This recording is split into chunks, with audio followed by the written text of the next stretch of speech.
శతాబ్దాల తరహా యాత్రను ప్రారంభించిన అయోధ్య రామమందిరం విశ్వాసం, పోరాటాలు మరియు రాజకీయ కల్లోలాల యొక్క హృదయమైన కథగా విప్పతెరుస్తుంది. 1528లో బాబరీ మసీదు నిర్మాణం నుండి 2024లో ప్రాణప్రతిష్ఠ వరకు భారతదేశపు సామాజిక మత సంబంధమైన స్వరూపాన్ని రూపొందించిన చారిత్రక గాథ. ఇది 500 సంవత్సరాలుగా సాగిన చారిత్రాత్మక పోరాటం యొక్క కథ. ఇది లక్షలాది భక్తులు కలిసి చేసిన తపస్సు యొక్క కథ. ఇది విశ్వాసం, ఎదురుచూపు, భక్తి యొక్క కథ. ఇది అయోధ్య రామ మందిర కథ.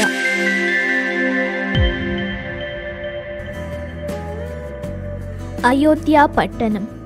వాల్మీకి రామాయణంలో అయోధ్య పట్టణం గురించి వివరంగా చెప్పబడింది.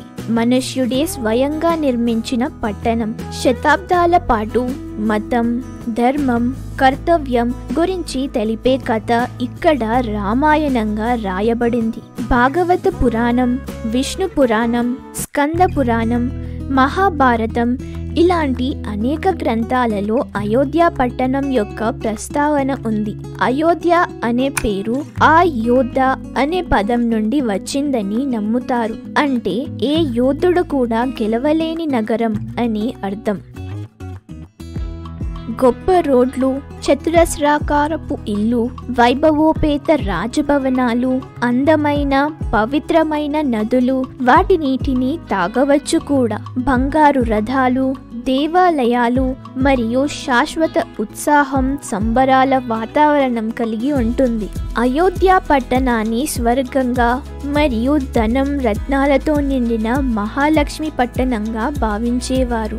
గోధుమలు, బియ్యం, పూలమాలలు ఇలా అనేక వస్తువులు లభించేవి. ఇతర రాష్ట్రాల వ్యాపారులు వాటిని తమ విలువైన వస్తువులతో కొనుగోలు చేయడానికి వచ్చేవారు. ఇక్కడ అత్యుత్తమ కళాకారులు, కవులు, సంగీత విద్వాంసులు, చరిత్రకారులు, నృత్యకారులు ఉండేవారు. ప్రతి ఇంట్లో, ప్రతి వీధిలోనూ ఎక్కడో సంగీతం, మరెక్కడో మంత్రాల జపనం, ఎక్కడో ఖడ్గ విద్య అభ్యసిస్తూ ఉండేవారు. రామాయణం తరువాత శ్రీరామచంద్రుడు వైకుంఠధామానికి వెళ్ళి సమాధి చెందాడని చెబుతారు. ఆ తరువాత ఆయన కుమారుడు కుశుడు శ్రీరాముని స్మృతి చిహ్నంగా ఎన్నో దేవాలయాలను నిర్మించాడు. ఆ తరువాత ఇక్కడ శ్రీరామచంద్రుడి 44 తరాల వారు పరిపాలించారు. వారిలో చివరి రాజు బృహద్బల. కానీ మహాభారత యుద్ధంలో బృహద్బల మరణం తరువాత అయోధ్య నాశనమైంది. రాజా విక్రమాదిత్య మరలా ఆ దేవాలయాలను పునర్నిర్మించాడని నమ్ముతారు. అయోధ్య మరలా పూర్వ వైభవాన్ని సంతరించుకుంది. అతను ఘనమైన దేవాలయాన్ని నిర్మించాడని చెబుతారు. ఈ దేవాలయం 84 నల్లటి రాతి స్తంభాలపై నిర్మించబడింది. తరువాత చాలా సంవత్సరాల పాటు వివిధ రాజులు అయోధ్య మరియు దాని దేవాలయాలను పరిరక్షించారు. అలాంటి చాలా మంది పాత చైనీయులు మరియు యూరోపియన్ యాత్రికులు ఉన్నారు. వారు జన్మభూమి దేవాలయం గురించి చెప్పారు. రామనవమి సందర్భంగా ఈ స్థలంలో భక్తులు పెద్ద సంఖ్యలో గుమ్మిగూడేవారని వారు తెలిపారు. కానీ 1516లో ఏం జరిగిందంటే ఆ తరువాత అంతా మారిపోయింది. ఎందుకంటే ఇదే సంవత్సరం మొఘల్ చక్రవర్తి బాబర్ భారతదేశానికి వచ్చాడు. 14వ శతాబ్దానికి వచ్చేసరికి మొఘల్ సామ్రాజ్యం భారతదేశంలో చాలా వేగంగా విస్తరించింది. ప్రజలను హింసించారు, పూర్తి నివాసాలను నాశనం చేశారు, మన దేవాలయాలను దోచుకొని ధ్వంసం చేశారు. తన సామ్రాజ్యాన్ని విస్తరించే క్రమంలో బాబర్ క్రమంగా అయోధ్యకు చేరుకున్నాడు. 1527 మరియు 1528 మధ్యకాలంలో శ్రీరామ జన్మభూమి దేవాలయం ధ్వంసం చేయబడింది. బాబర్ ఆదేశాల మేరకు అతని సైన్యాధికారి మీర్ బాకి రామ జన్మభూమి దేవాలయాన్ని ధ్వంసం చేశాడని నమ్ముతారు. దేవాలయ విగ్రహాలు నాశనం చేయబడ్డాయి. ఆరాధన మరియు విశ్వాసానికి కేంద్రమైన గర్భగృహం ధ్వంసం చేయబడింది. అయిపోయింది. ఇప్పుడు అది నేల చెరువు యొక్క కొన్ని శిథిలావశేష రూపంలో ఉంది. సుమారు 1611లో ఇంగ్లీష్ యాత్రికుడు విలియం ఫించ్ అయోధ్యకు వచ్చినప్పుడు ఆ నగరంలో ఒక పెద్ద కోట ఉండేదని తన డైరీలో రాశాడు.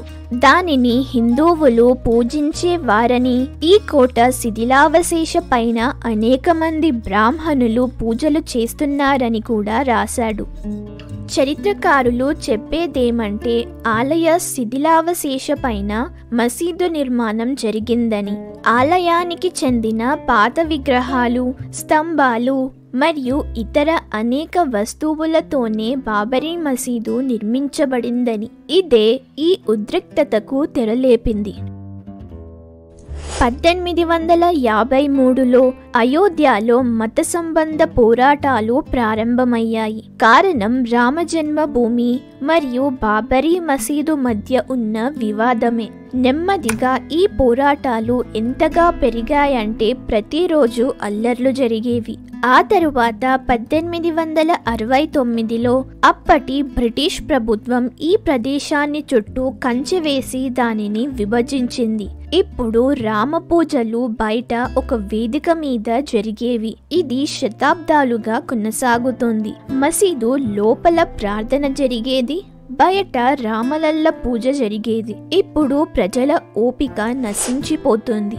1949 సంవత్సరంలో ఒక రాత్రి ఆలయంలో ఉన్నట్లుండి శ్రీరామ సీతా విగ్రహాలు బయటపడ్డాయి. కొందరు ఈ విగ్రహాలను రాత్రి వేళల్లో మసీదు లోపల పెట్టారని చెబుతుండేవారు. కానీ ఎలా ఉన్నా సరే ఈ విషయం తెల్లవారగా బయటకు వచ్చేసరికి అయోధ్య మొత్తం మారిపోయింది.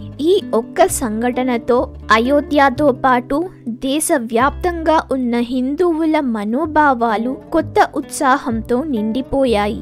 కొద్ది సంవత్సరాల తరువాత 1984లో విశ్వ హిందూ పరిషత్ రామమందిరం పునర్నిర్మాణం కోసం ఒక ఉద్యమాన్ని ప్రారంభించింది.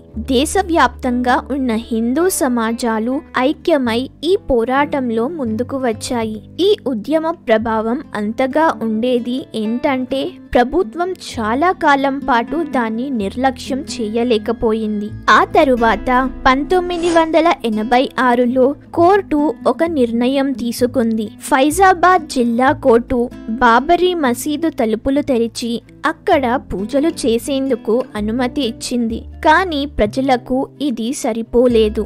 వారు రామమందిరాన్ని పునర్నిర్మించాలని కోరుకున్నారు. దీన్ని మరింత ఊదరపట్టేందుకు 1990లో లాల్ కృష్ణ అద్వానీ రథయాత్ర నిర్వహించారు. దీంతో ఈ సమస్య దేశ రాజకీయ రంగంలోకి వచ్చింది. కానీ నెమ్మదిగా పరిస్థితి అల్లకల్లోలంగా మారింది మరియు అనేక ప్రమాదాలు జరిగాయి. డిసెంబర్ 6, 1992 భారతదేశంలోని వివిధ ప్రాంతాల నుండి వేలాది మంది అయోధ్యలో గుమ్మిగూడారు. ఉన్నట్లుండి జనం అదుపు తప్పి బాబరీ మసీదు లోపలకు చొచ్చుకుపోయారు. దాంతో మసీదు గోడలు కూలిపోవడం ప్రారంభమైంది. కొద్ది సమయంలోనే బాబరీ మసీదు నేలమట్టమైంది. పరిస్థితిని అదుపులోకి తెచ్చేందుకు పోలీసులు కాల్పులు జరిపించారు. ఈ కాల్పులలో చాలా మంది మరణించారు. దీని అనంతరం దేశవ్యాప్తంగా అల్లర్లు మరియు దాడులు ప్రారంభమయ్యాయి. ఈ విషయాన్ని దర్యాప్తు చేసేందుకు ఒక కమిటీని ఏర్పాటు చేశారు. అంతేకాకుండా ఆర్కియాలజికల్ సర్వే ఆఫ్ ఇండియాను ఈ వివాదాస్పద భూమిలో తవ్వకాలు జరపమని ఆదేశించారు. ఈ దర్యాప్తులో దేవాలయం ఉందని సూచించే అనేక ఆధారాలు బయటపడ్డాయి. నల్లరాతి స్తంభాలు వంటివి దొరికాయి. సంవత్సరాల తరబడి ఈ కేసు విచారణ కోర్టులో సాగింది. చివరకు 2010లో అలహాబాద్ హైకోర్టు ఈ కేసును 3 భాగాలుగా విభజించి తీర్పు ఇచ్చింది. కానీ ఈ పరిష్కారాన్ని ఎవరూ ఆమోదించలేదు. దీంతో పొడవైన న్యాయ పోరాటం ప్రారంభమైంది.